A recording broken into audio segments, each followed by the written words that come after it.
Mas aí, no caso, se iria se desconsiderar o voto político?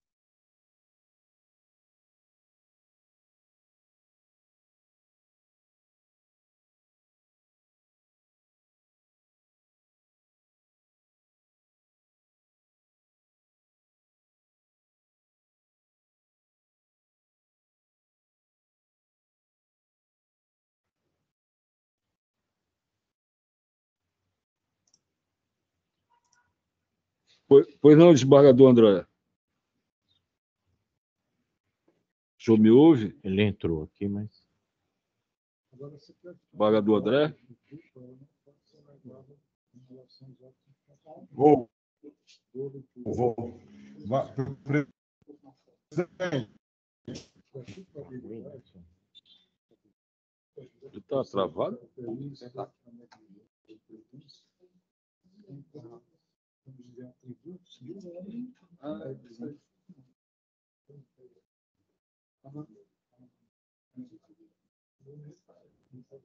De novo, ele está congelado.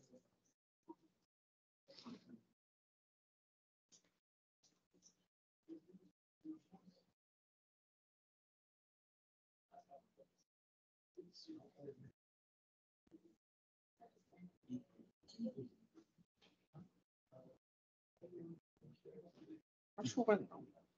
Esse é o ventilador aí. Está.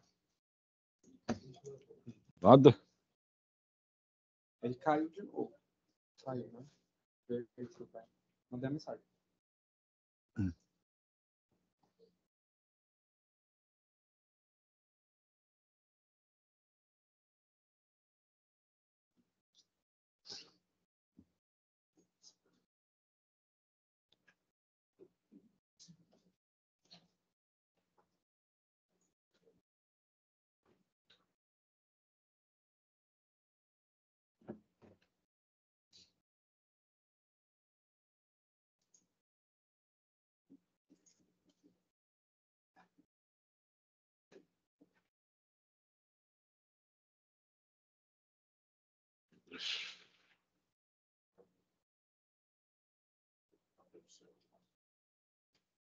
Pedir para ele também desligar a câmera e tá só com o microfone. Não preciso. Gosta?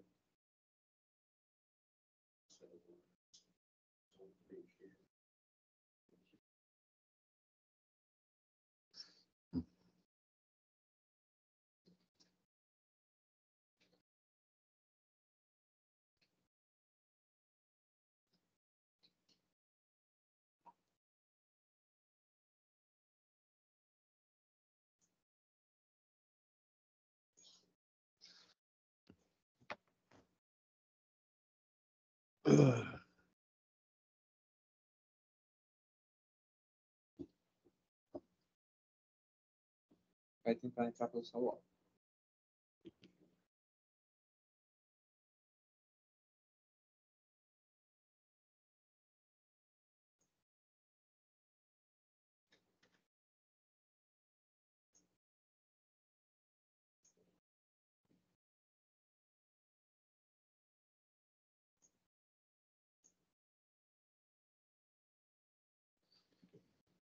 Pois não, desembargador André. Está ouvindo?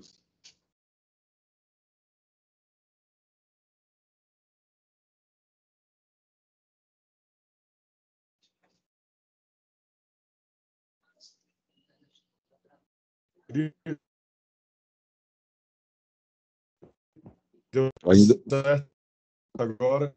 Entrei de maneira. Pronto. Pronto. Peço aos meus colegas, eu não sei qual foi a parte final, até onde foi. Estão me ouvindo todos bem? Sim, Está ouvindo, presidente? sim. Estou. Ouvimos. Está ouvindo? Eu vou fechar a questão. Então, pronto, então, para concluir, presidente, eu me acosto ao voto da eminência colega Adriana, pelos motivos que eu expus, pela situação fática, pela ausência de outros motivos que possam ensejar a internação desse jovem antes do fato e posterior ao fato, não teve nenhuma outra ocorrência que não tenha sido essa exclusivamente. Então, pedindo todas as vênias ao eminente Mantovani Colares e apostando que nós temos também que limitar, no sentido legal, no sentido garantista, esse tipo de internação. Nesse caso concreto, eu sigo o voto eminente colega Adriana para que se mantenha a aplicação das medidas hoje já em execução e em quase finalização. É como vota, Excelência. Pois não, desembargador André. Pergunto ao desembargador Francisco Jaime como vota. Obrigado, Excelência. Eu também, pedindo as devidas vênias ao eminente relator, eu adoto a fundamentação da doutora Adriana Dantas, que apresentou o seu voto vista, e pelos mesmos fundamentos. Ou seja, vamos primeiro à parte fática. Se trata de dois primos, né? Uma família simples ali do interior, onde sai para caçar o então adolescente, né? A arma estava carregada, ele dispara, acerta numa porta, e o que atinge a vítima são os estilhaços dessa porta. Ou seja, não houve uma mira, não houve realmente uma inconsequência. Não é tanto que amigos eram, amigos são. Né? A própria vítima, no seu depoimento, consta dos autos, disse, não, aquilo ali foi realmente um acidente, nós continuamos amigos e tudo, ficou assim, não. Né? Mas sequer a vítima sofreu um ferimento grave. E dentro hoje do que prescreve até a resolução 225 e 321 do CNJ, que esses casos dessa natureza devem ser, inclusive, encaminhados a uma solução através da justiça restaurativa, né? Que visaria a responsabilização, a tomada de decisão pela comunidade, pela família e, inclusive, pelo corpo, né, educacional desses jovens, diretora de colégio, líder comunitário, etc. Veja bem, um dos princípios do Estatuto da Criança e do Adolescente é a brevidade da medida. Ou seja, uma criança quebra um copo. Hoje você vai esperar 6 anos para dizer, não, eu vou lhe castigar por um copo que você quebrou. Há tantos anos atrás, essa medida já não teria a menor efetividade no princípio de reeducação de um jovem que já se encontra com 20 anos de idade, né, trabalhando,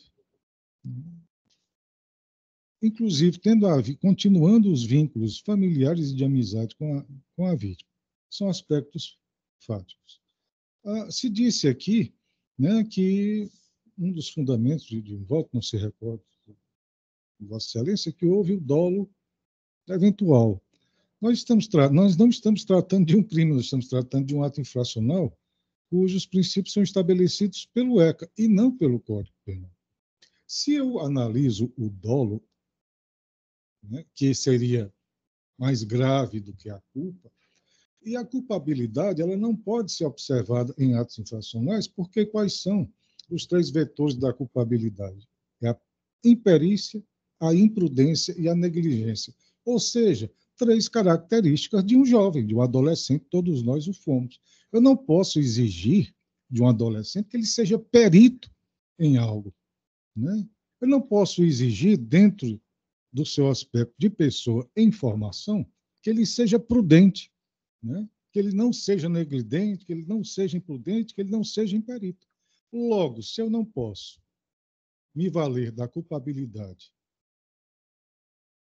que se contrapõe, né, ao dolo, muito menos eu poderia fazê-lo com relação ao dolo, porque o dolo é aquilo intencional de alguém que sabe exatamente o que está fazendo e pretende o seu resultado, né? Ou assume os riscos, no caso do dolo eventual, de produzir aquele resultado, mas isso de forma consciente, e essa consciência eu só posso exigir de um adulto, e não de uma pessoa em formação. Então, diante de todas essas características, levando-se em conta que se não se trata de um jovem de conduta habitual infracional, ou vamos dizer até, usando a linguagem do Código Penal, não é um criminoso, né? Quanto mais, foi um ato isolado na vida dele, e isso em nenhum momento impediu, né, de que ele levasse uma vida digna, cumprisse as determinações que a justiça lhe impôs, né? Sem falar, aqui eu não tenho acesso aos autos nessa oportunidade, mas sem falar que eu acho até, né, que se, diante do tempo, esse ato infracional até estaria prescrito, já que se conta com 6 anos, né, ou mais, e os atos infracionais prescrevem com 4 anos. Mas, diante dessas considerações, é que eu sigo o entendimento, espousado também pelo desembargador André, com os fundamentos do voto visto da eminente julga. Perfeito. Eu acho que eu cometi aqui um equívoco. Achei que já tinha colhido na instalação do 942 o voto de Vossa Excelência, o novo voto, mas Sim. parece que não fiz ainda. Ainda não. Mas está certo, senhor presidente. Eu como sou o mais recente do colegiado, eu voto por último mesmo. Mas porque Vossa Excelência era o relatório. Mas eu acredito. Aí realmente eu não. Exatamente. Tinha um voto vista, não é? E acredito que com o julgamento ampliado também, acho até mais. Não sei se regimentalmente é previsto isso. Acho até mais prudente colher o voto dos mais antigos, pela ordem de antiguidade mesmo. Então, Vossa Excelência tem a palavra. Agradeço, senhor presidente. Vou procurar ser rápido aqui, senhor presidente, mas eu acabei novamente com esse cuidado que devemos ter. O desembargador Jaime tem razão por envolver atos infracionais, sempre com esse parâmetro. Mas o voto da colega da juíza convocada, Adriana Cruz, um voto muito bem fundamentado, então eu me senti na obrigação de rever o caso. Mas já digo, senhor presidente, que não tenho o intuito de rever meu voto, firmado no início do julgamento dessa apelação que se deu na turma julgadora reduzida. A rigor, dispensarei qualquer manifestação. Mas eu faço questão de firmar essa declaração de voto como reforço de fundamentação, inclusive apresentarei à secretaria para juntar os autos.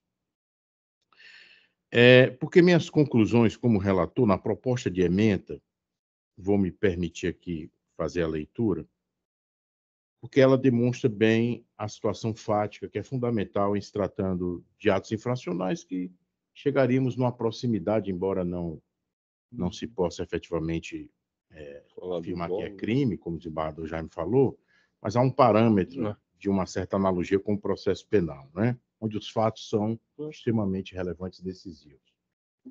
Comprovada a autoria e a materialidade do ato ilícito praticado por menor, além da gravidade das lesões sofridas pela vítima, que até hoje sofre com as sequelas do ato infracional que se deu mediante um tiro de espingarda disparado pelo representado, ora apelado, à época com 14 anos de idade. Tiro esse dirigido às costas da vítima, com 9 anos naquela ocasião. Há de ser aplicada a medida socioeducativa compatível com o ato infracional análogo ao crime. É evidente que o representado, ora recorrido, considerando sua intimidade com o uso da arma, o tipo da arma, a espingarda, porque ele tinha, desembargador Jaime, se me permite, essa habilidade, embora fiz questão de não falar perícia, mas ele tinha essa habilidade que ele caçava com o pai e sabia manusear a arma. E quando houve esse disparo, não foi num evento de caça, pelo menos não é o que consta nos autos, e sim uma discussão envolvendo questão de futebol, de time, e ele acabou apontando e efetivamente disparando nas costas da vítima. E me parece que apontou não só para um. Tinha vários, exato, para outros, e aí foi onde resvalou os outros foram feridos levemente, mas esse foi o mais grave. Foi, exatamente. Então eu cito aqui na ementa, não vou ler, mas um trecho de uma decisão do do Superior Tribunal de Justiça da sexta turma do ministro Rogério Siete Cruz, falando sobre o dolo eventual e a culpa culposa, que é possível, sim, haver a compatibilidade com a qualificadora do meio que dificultou, no caso, impossibilitou a defesa da vítima. Ressalta a questão de que mesmo ele está prestes a completar os 21 anos de idade, mas a medida tem como referência a idade da época do ato infrator, pouco importando a superveniência da maioridade civil. A medida cessará quando o jovem alcançar 21 anos ou a depender do relatório que for feito, que já está próximo até isso. E aí ressalto, senhor presidente, naquela sessão na qual eu lancei o meu voto, a juíza convocada Adriana da Cruz Dantas pediu vista dos autos, devolvendo na sessão do dia 16 de abril, com apresentação de voto divergente, opinando pela manutenção da sentença, lastreado o voto nos seguintes fundamentos. A medida socioeducativa de internação é extrema e excepcional, não se podendo aplicá-la com base apenas na gravidade da conduta do menor infrator. A configuração da culpa consciente, não do dolo eventual, segundo Sua Excelência. O menor foi sentenciado ao cumprimento de medida socioeducativa em meio aberto, medida essa em cumprimento, como ressaltou o desembargador Jaime, e o desembargador André também fez essa ressalva. Não havendo registro de outros atos infracionais por ele praticado, também foi um dos fundamentos do desembargador André. E que em abril deste ano se consolida, já passado, o cumprimento total da medida socioeducativa, e essa foi a razão pela qual a ilustre juíza relatora entendeu que, como foi cumprida satisfatoriamente a medida, deve ser extinto o processo, até alegando uma perda de objeto do recurso. Mas, senhor presidente, eu declaro aqui, não só diante da importância do tema e do voto primeiro voto divergente, mas fazendo uma homenagem aqui ao Ministério Público. Quero fazê-lo na pessoa do doutor Eduardo Cortez, que ainda não cumprimentei, estava esperando a ocasião de fazê-lo, pelo imenso respeito e a bem-querência. Eu conheço o procurador de Justiça Eduardo Cortez, quando eu era estagiário ainda, ele já era um promotor muito ativo e altivo, né? Muito combativo, e aprendi muito com ele, com essa convivência da época que eu era estagiário e sempre nos encontrávamos.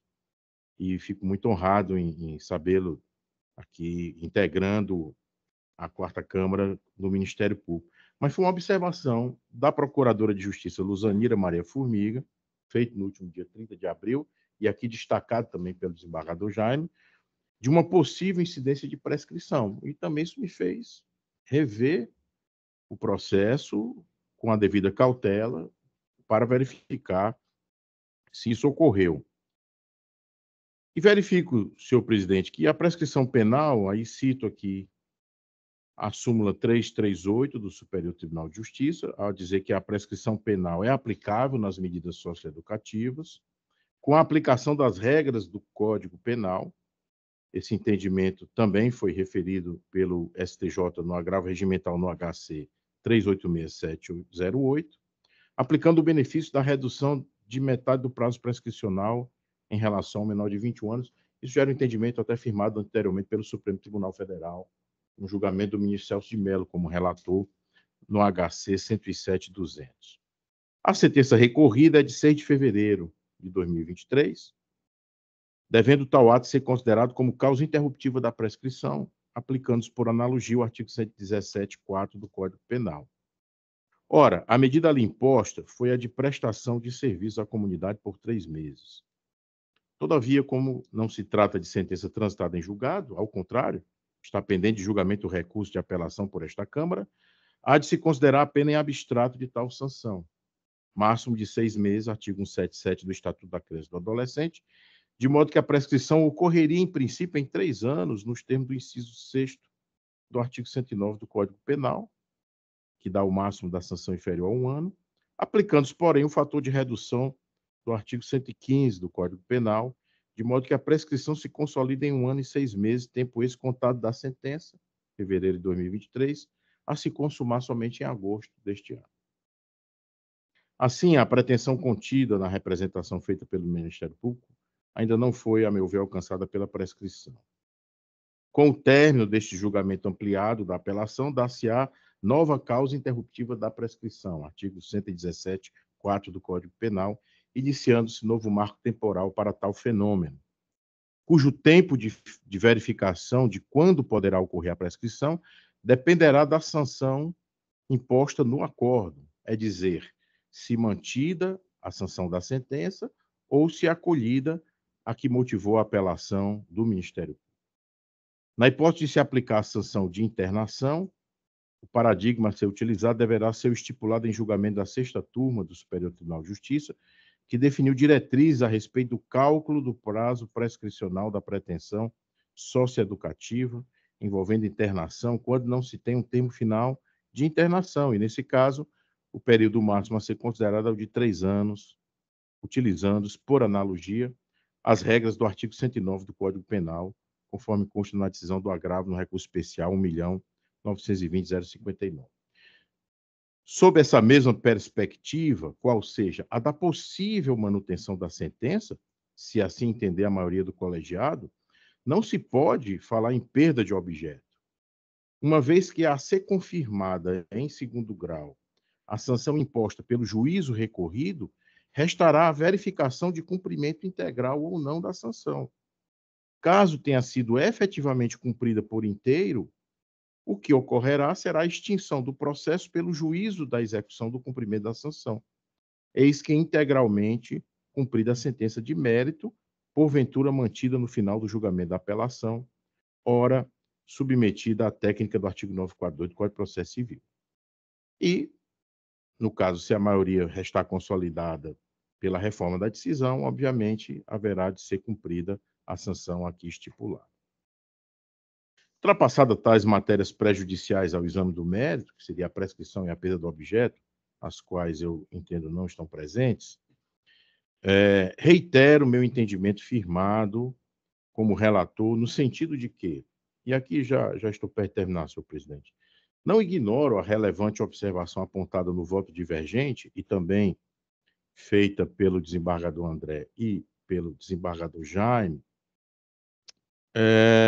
quanto à excepcionalidade da medida socioeducativa de internação de menor, sendo algo extremo, de modo a não ser cabível com base apenas, faço questão de ressaltar, em negrito aqui, e aqui falando um pouco mais alto, apenas na gravidade da conduta do menor infrator, como, aliás, consta no julgamento de recurso em habeas corpus da 6ª turma do Superior Tribunal de Justiça, destacado no voto divergente. O próprio voto divergente destaca o recurso em habeas corpus 177.778. E foi justamente por considerar outros fatores, além da gravidade da conduta do menor, que votei pelo provimento do recurso do Ministério Público, aplicando-se ao representado a medida socioeducativa de internação, tendo em vista esses outros fatores apontados no voto. Primeiro, a gravidade das lesões sofridas pela vítima com 9 anos de idade, repito, 9 anos de idade naquela ocasião. A sofrer até hoje, como consta nos autos, sequelas do ato infracional. Segundo, o ato infracional ter sido praticado com tiro de espingarda dirigido às costas da vítima, impossibilitando qualquer defesa sua. Terceiro, a intimidade do representado com o uso da arma, de forma a prever o possível resultado por sua ação, morte da vítima, mesmo que aparentemente não tenha assim o desejado de forma dolosa, mas por não ter recuado em seu intuito, configura-se o dolo eventual, a meu sentir. Ressalto, por fim, que a medida aplicada na sentença ora exame foi somente de prestação de serviço à comunidade pelo prazo de 3 meses por 6 horas semanais, havendo nítida distinção, o tal do distinguish, que o nosso decano não gosta muito, mas me permite aqui usar, por ser um termo do direito anglo-americano que nós copiamos, quanto à decisão do Tribunal de Justiça do Rio Grande do Sul, apontado como paradigma no voto pela ilustre juíza convocada divergente, pois ali se impuseram 2 medidas sancionatórias, quais sejam prestação de serviço à comunidade e liberdade assistida, essa, a meu ver, é até mais relevante, pelo prazo mínimo de 6 meses no voto tido como paradigma. Ou seja, há uma acumulação de sanções no voto apontado no entendimento divergente, que não ocorreu na sentença ora submetida a reexame. Ainda que fossem decisões idênticas, quanto às questões de fato e de direito, e não são, é importante lembrar não haver vinculação deste Tribunal de Justiça do Estado do Ceará quanto às teses firmadas pelo Tribunal de Justiça do Rio Grande do Sul, por estarem ambos os tribunais no mesmo patamar de segundo grau de jurisdição. O outro julgado que Sua Excelência, a juíza convocada, destaca como suporte ao seu fundamento é uma tese fixada pelo Superior Tribunal de Justiça no recurso especial 1.717.022, afetada aos ritos dos recursos especiais repetitivos, que se limitou a ressaltar a superveniência da maioridade penal a não interferir na apuração do ato infracional enquanto o menor não atinge a idade de 21 anos, que, aliás, essa tese desagou na elaboração do enunciado contido na súmula 605 daquele tribunal. Ora, esse foi o entendimento por mim destacado. Então, eu estou de acordo com essa tese, aplicando a tese, como não deveria deixar de aplicar, que não tem qualquer relação a tese com as sanções impostas. E, por fim, senhor presidente, destaco, aqui, mais uma vez, ressaltando e homenageando o Ministério Público, aqui não no intuito de persecução penal, que não se trata disso, mas de defensor da sociedade, não só a apelação extremamente judiciosa, como o parecer da Procuradoria de Justiça, que atua aqui no segundo grau, da ilustre Procuradora de Justiça Ângela Maria Góes do Amaral Albuquerque Leite. Eu estou aqui como desembargadora trabalhando no crime. Olha aí. Não é? Que fez exatamente toda uma apuração, não só dos fatos, mas citando decisões do Superior Tribunal de Justiça, envolvendo, e aqui do tribunal, inclusive uma delas, de Sua Excelência o Presidente, desembargador José Evandro Nogueira Lima Filho, numa apelação cível que foi julgada recentemente, em julho de 2023, exatamente de ato infracional, de disparo de arma de fogo, né? Que está aqui citado, a gravidade da infração, semelhante em termos não fáticos, mas da gravidade da conduta, atirou para matar, não se consumou por circunstâncias alheias à sua vontade. E eu anotei, desembargador André, recentemente também nós aqui da Quarta Câmara, numa turma julgadora, decidimos pela aplicação de uma medida de internação. Claro, não era o mesmo caso, eu estou só aqui falando em que Vossa Excelência foi relator, era um roubo majorado pelo concurso de pessoas, né? Processo 020 4824, dígito 67 de 2023. Mas, assim, a demonstrar que realmente não é algo assim tão excepcional o aspecto da internação. Pedindo desculpas aos integrantes da Câmara por ter me alongado, mas o caso é tão importante e neste colegiado completo da Câmara, e diante dos votos, não só da juíza convocada, Adriana Cruz, mas aqui, nessa ampliação do julgamento do voto do desembargador André e do desembargador Jaime, eu me vi obrigado a destacar esses pontos para que fiquem consignados no processo a manutenção do meu entendimento quando, da primeira vez que proferi meu voto como relator, senhor presidente. É como voto, senhor presidente. Perfeito. Vossa Excelência, como sempre, nos dando aula. Por maioria, não é?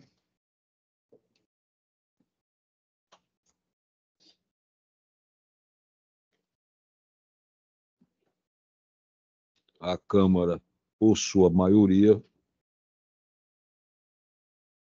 conhecendo do recurso,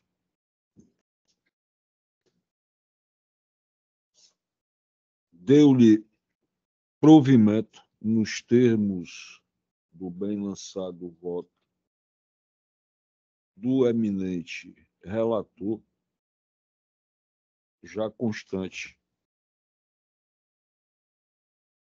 dos autos as folhas 341 a 374.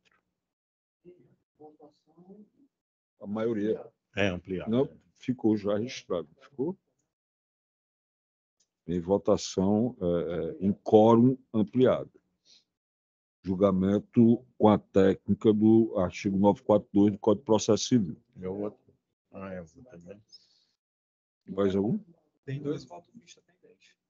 Meus? Um o senhor é o vistor e o outro, o próprio relator é o vistor, que é o doutor Mantovani. Vamos. Isso aí terminou. Dando continuidade agora aos processos pendentes de voto vista, é o número 6 do roteiro. 285 da pauta. Apelação civil 027-2861, dígito 23/2021, apelante Quadra Imobiliária Limitada, apelado Claudenilton Monteiro da Rocha e outros. Relator é o Dr. Mantovani Colares Cavalcante, na sessão ordinária de 30 de abril de 2024, anunciado o julgamento feito. Com a palavra manifestou-se a ilustríssima senhora doutora advogada Deise de Lima Vieira Bichó, do relatório, procedendo à realização de sustentação oral em nome da parte apelante no prazo regimental. Em ato contínuo, o eminente relator, que é o doutor juiz convocado Mantovani Colares Cavalcante, ele pediu vista dos autos para melhor exame da matéria e a vista foi concedida e o julgamento adiado. Acho que após a sustentação, me parece que Vossa Excelência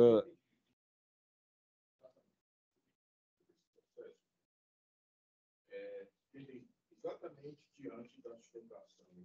Perfeito. Recordo.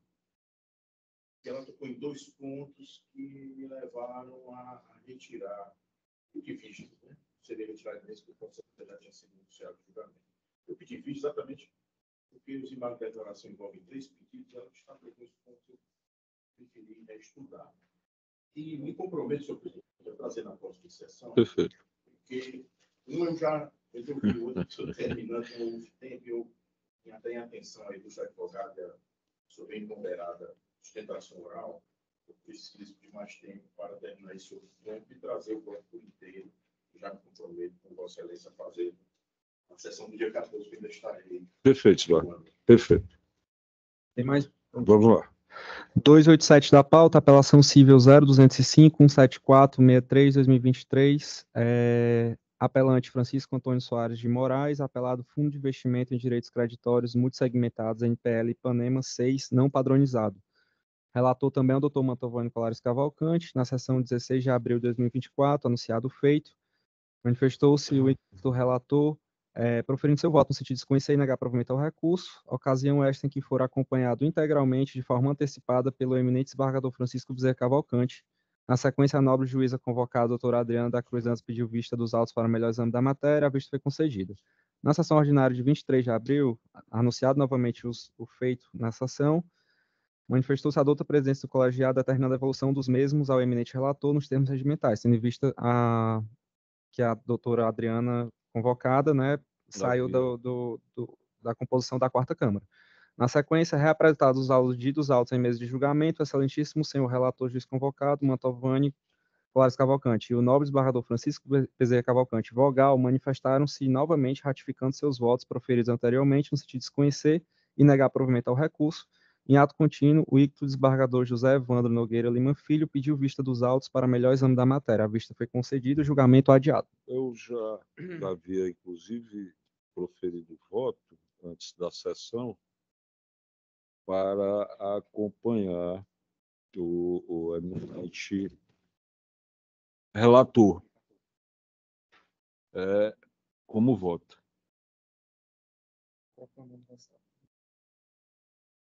E proclamo o resultado, recurso conhecido e desprovido. Foi o último? Último. Pronto. Sim. Achei que fosse mais adiante um pouco. Desembargador Bezerra, alguma proposição, algum aviso? Terminamos.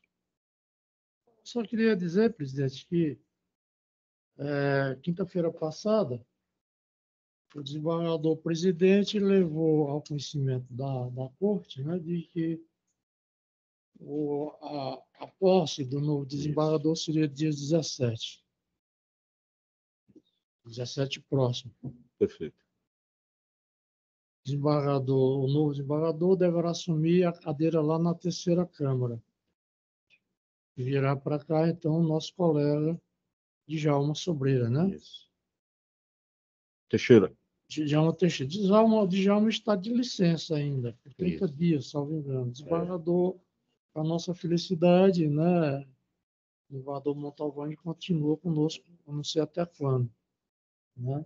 Só para dizer dessa satisfação de continuar com o colega, sem menosprezar o conhecimento do novo colega, Claro, né? Que está se recuperando de tratamento médico, parece-me ser uma pessoa de altíssimo conhecimento. Perfeito.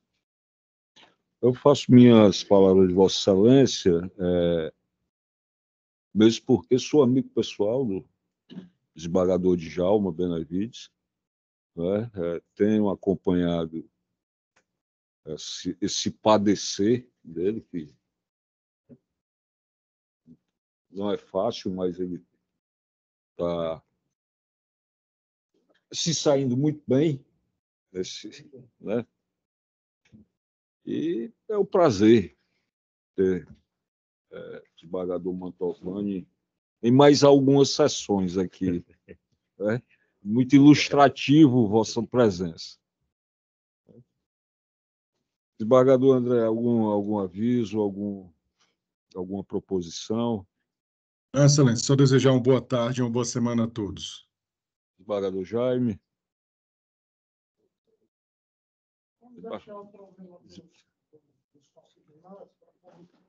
Melhor. Perfeito. Melhor. Desembargador Mantovani. Desembargador, senhor presidente, só agradecer a gentileza. Vossa Excelência me cobra tanto gentileza que eu fico até sem jeito. Fico num estado de timidez, né? Embora não pareça. Mas dizer que o privilégio é meu, senhor presidente, de aprender. Eu já estou no estágio de uma saudade antecipada, porque eu fico esperando a terça-feira, porque eu sei que eu vou aprender muito aqui. Os votos maravilhosos que foram lançados hoje aqui por todos. E eu fico atento e aprendendo, é sempre muito bom. É um aprendizado constante. E eu só tenho a agradecer as gentis palavras de todos e dizer do prazer enorme aqui de rever o ilustre Dr. Carlos Augusto, da Defensoria Pública, que atua em segundo grau, Procurador de Justiça Eduardo Cortez, que eu admiro há muito tempo, como eu já disse, temos uma longa convivência, as funcionárias e os funcionários sempre tão diligentes, a Força Pública aqui, representada pelo nosso policial militar, né? Não estou vendo a patente aqui, que eu estou com O subtenente Fábio. Com óculos de leitura. Pronto, subtenente Fábio. E o ilustre advogado se encontra presente e agradecer mais uma vez. Doutor João Eduardo Cortez, algum comentário, alguma proposição? Para registrar minha alegria de atuar nesta quarta Câmara, onde a dicção do direito é feita com muita responsabilidade e com muita acuidade, né? Os votos proferidos nesta quarta Câmara são verdadeiras aulas magnas, né? E as intervenções dos demais desembargadores também agregam muito nessa boa aplicação do direito, inclusive em determinadas ocasiões, eu vejo aqui nesta quarta Câmara a coragem funcional e institucional de fazer uma hermenêutica constitucional, o que não é habitual no dia a dia da dicção da jurisdição. Então, é uma quarta Câmara rica, que agrega, e agora eu saúdo o doutor Montalvani como desembargador, a quem eu conheço há muito tempo, de muitas lutas. Então, eu aprendo muito aqui.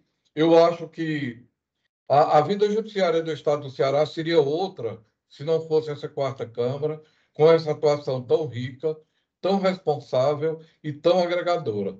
A vida judiciária do Ceará está de parabéns pela atuação da quarta Câmara. E muito obrigado a todos. Obrigado, doutor João Eduardo Cortez. Doutor Carlos Augusto. Só desejar boa tarde a todos, uma boa semana e a gente se encontra próxima terça. Perfeito. Agradecendo a todos e a todas, saudando meus eminentes pares, declaro encerrada a sessão. Subir já, bora. Grande abraço. Até lá, até lá. Até, Edvardo.